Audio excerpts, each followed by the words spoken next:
maumivu ya mpira. Na kuna wakati mpira wa nchi hii mimi naujua vizuri. Nimeshiriki kucheza kwa muda mrefu kidogo kwa level nilocheza. Nimeongoza, kwanza nimejifundisha mpira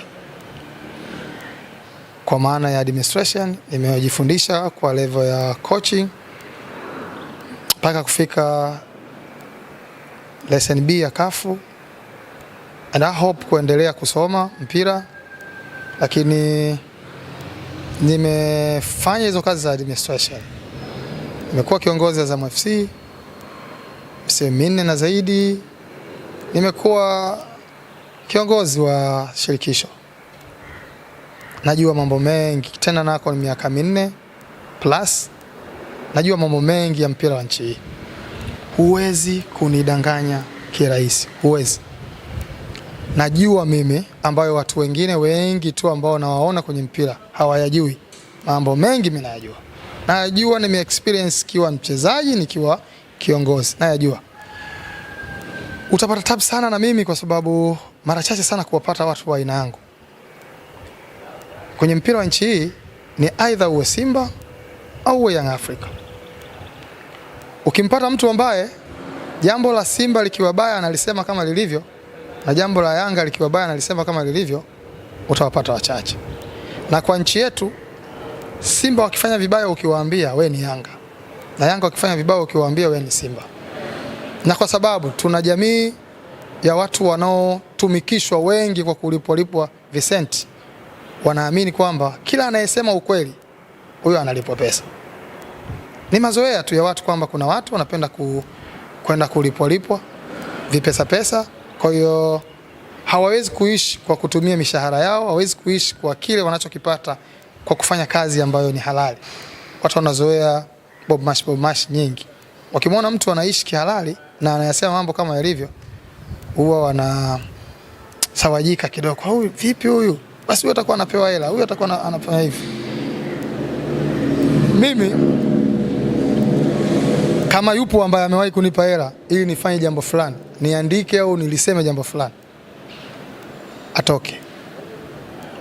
Hakuna aliyewahi kunipa pesa kwa maana ya mimi nitumikie jambo fulani, na hata kutokea na haitokuja kutokea.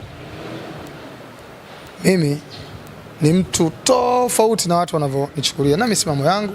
I'm a human being na mapungufu kama walivyo binadamu wengine, lakini ninapobidi kwenye kitu ninachokiamini nitakisimamia. Nitakuambia bwana, hiki sicho chenyewe, ni hiki hapa. As long as huo ndio ukweli, nitasimama hapo. Wewe utahangaika, utasema maneno yako, utamaliza. Almradi umekosea, na utaratibu ndio huo, kwamba kitaratibu, kikanuni, kitaratibu zilizopo, sheria na nini, umekosea. I'll never hesitate kukuambia bana, wewe umekosea. Sasa sijali wewe nani, si umekosea?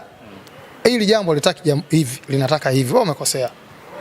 Leo watu wanazungumza sana, wao wanaozungumza, lakini mimi nimeshai kupewa majina yote, and I don't care. As long as sivunji utaratibu, yani siharibu reputation yako, sifanyi defamation yoyote, sawa? Ni kwamba mimi nasimama kwenye utaratibu tu. Kwenye jambo hili utaratibu ni huu. Sasa hili lina interest na wewe, linakukera, that is you.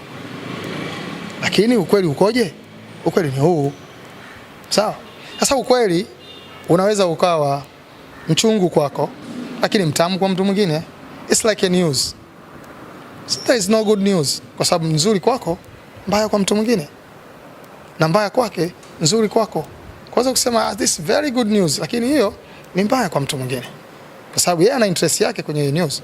Kwa kwangu mimi, ukweli utabaki kwa ukweli no matter what. Wewe kwako unaku affect au unakusaidia, nitausema kama ulivyo.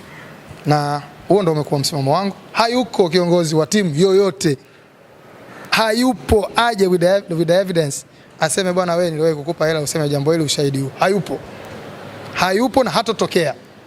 Lakini wame attempt, na huwa nasema tu kwamba no, I don't do it. Mimi hizo temptations nilikuwa nazipata tangu nacheza mpira. Mpira wa nchi watu wananunuliwa. And I was playing na watu wanajaribu kukufuata. And I was just saying no. Twende tukakutane kiwanjani. Kwa hiyo leo pia wasionijua wata attempt. Wanaonijua wataambiwa huyo mwezi. Huyo hicho kitu hawezi kufanya. Utakosea wewe ndugu yangu, utakwambia sawa wewe ndugu yangu umekosea. That's it. Kwa sababu mpira nimeutumikia, mimi nimetolea jasho, nimevunjika mguu mimi kwa sababu ya kucheza mpira. Nimecheza mpira nimevunja mguu. Nimecheza mpira umeumia goti, umecheza mpira umechanika hapa, ukiangalia hapa kuna sehemu somewhere nimeshona nyuzi karibia 7. Sio? Mpira. Somebody is just coming from nowhere. Hajaumia hata hajui maumivu ya mpira. Anakuja tu leo kesho yuko mtu fulani bana huyu sio nini. Come on. Sio? Mimi nafanya kitu ambacho kila nilicho nacho mimi. Kila mimi hapo nilikotoka mpaka nilipo because of football. Sawa? Nimesoma lakini mimi nimekuwa jemedali. Watu wananijua leo, lakini watu wananijua tangu niko sekondari huko nasoma. Mimi nimechaguliwa national team kwa mara ya kwanza nikiwa form 6.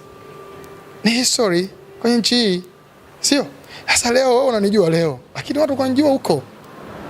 Kama niko nacheza mpaka nikiwa form 6 naitwa national team. Tena ya wakubwa sio ya watoto. Sio? Kwa hiyo hicho sio kitu kidogo. Leo wewe unanijua, kimi nimecheza mpira. Mimi katika vitu ambavyo najivunia kwenye maisha yangu ya mpira ni kumfunga moja kati ya magolikipa bora kabisa mimi kuona, na kila ukimuuliza mtu anasema is one of the best, Mohamed Mohamed. By then unamfunga Mohamed. Yaani wewe ulali, leo umemfunga Mohamed. Ilikuwa wapi? Na watu wanajua kwamba jemedali yule aliyomfunga Mohamed. So I was star tangu siku hizo huko kwetu Lindi. Na nchi kanijua kwamba kuna mtu anaitwa Jemedali Saidi yuko Lindi anacheza mpira Kariakoo. Sawa? So mimi sio leo eti kwa sababu ya social media. No. Sawa, sio leo kwa sababu nafanya kazi FM. No. Watu wanajua kwenye mpira siku nyingi. Hizo ndio hicho mimi nimecheza mpira, yani naitwa national team kiwa form 6. Hicho mimi sio kitu cha kujivunia. Kitu ambacho tunachagua. Yes, kwa hiyo na watu wananijua huko. Huko leo angekuwepo hapa Mwalimu Kinanda angekuambia ndio niita mimi national team kwa mara ya kwanza. Marehemu Mwalimu Zakaria Kinanda. Nakuja pale FAT nimeitwa national team. Mdogo kabisa. Unaenda kukaa na watu pale unaogopa. Lakini I was a national team player. Kipindi unacheza mpira ulishai kufikiria kwamba kuna siku utakuja kucheza katika timu hizi kubwa 3 kwa maana ya Azam, Simba ama Young Africa? Wakati nacheza mimi hakukuwa na Azam. Azam timu mwaka 2008 hakukuwa na Azam. Timu zote hizi kubwa zilizokuwepo 2, Simba na Yanga, zote nyakati tofauti nimekwenda kuongea na viongozi wao wakinitaka niingie kwenye timu zao. Lakini tulikuwa tunashindana kwenye maslahi tu. Mimi kidogo nimepevuka kwenye mambo ya elimu. Niko ukizungumza na mimi tuzungumze kuhusu pesa ambazo mimi nadhani kwa muda nilotumia huko na wazazi wangu walihangaika na mimi kwenye mambo ya shule na nini. Then hiki kiwango kizuri, hiki sio kiwango kizuri. Nipe hiki nije. Sikuwa na mapenzi. Kwamba wewe sijui bwana hii Yanga sijui nini. No. Mpira kuna kuvunjika, kuna nini, haya ni maisha, sio mapenzi. Hapa tuko kazini. Kazi na mapenzi ni vitu tofauti. Nimeshakwenda mimi Simba twice, nimeshakwenda Young Africa twice. Na viongozi wapo. Wanajua. Wananiita tuna discuss nini bwana nini, naomba mwisho wa siku hapana. Hiyo siwezi kuchukua. Nauli zangu mimi Kariakoo, enda zangu Etetu, enda zangu Kahama, enda zangu JKT Ruvu. Na nimecheza na bado niko watu wanajua kwamba kuna jemedali, na ndio maana walikuwa bado wanafanya attempt ya kutaka kukupa hela ili usifunge, ili usiwadhuru. Lakini mimi nasema no, tukutane kiwanjani.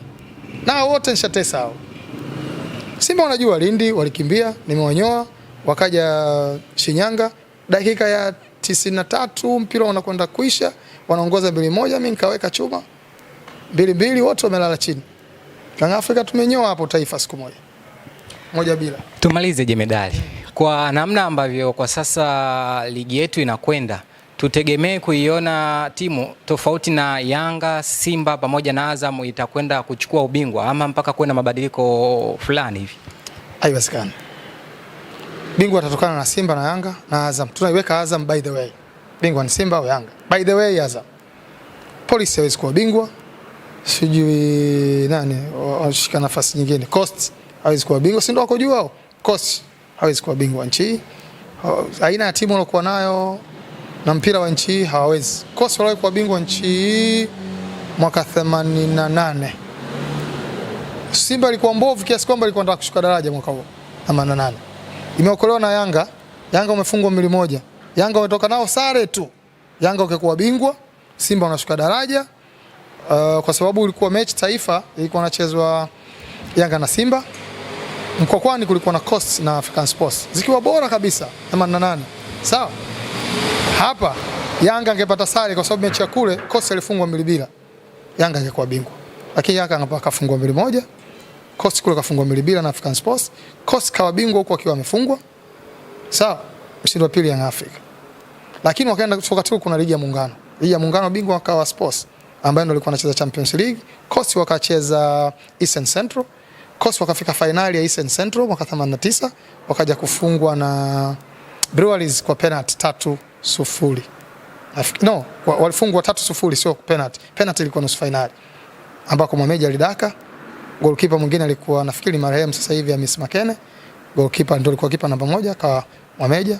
Then Simba na Yanga hazikwenda kokote kwa sababu zilikuwa Simba ilikuwa mbovu, itaka kushuka daraja, ikaokolewa na Yanga hiyo, lakini Yanga walipokwenda kwenye ligi ya Muungano hakufua dafu. Hakufua dafu, kwa hiyo Coast akawa bingwa wa Tanzania bara, bingwa wa Jamhuri akawa African Sports. Nyakati hizo, kwa hiyo nikisema leo Coast haiwezi kuwa bingwa, I know what I'm saying. Coast haiwezi kuwa bingwa, Biashara haiwezi kuwa bingwa, KMC haiwezi kuwa mabingwa. Si Mtibwa alishawahi kuwa mabingwa huko nyuma, hawawezi leo kwa sababu hawana squad. Sio. The only team ambayo inaweza ikascare Simba na Yanga ni Azam, ambayo na wenyewe umetoka kuishangaa awali hapo katika mazungumzo yetu.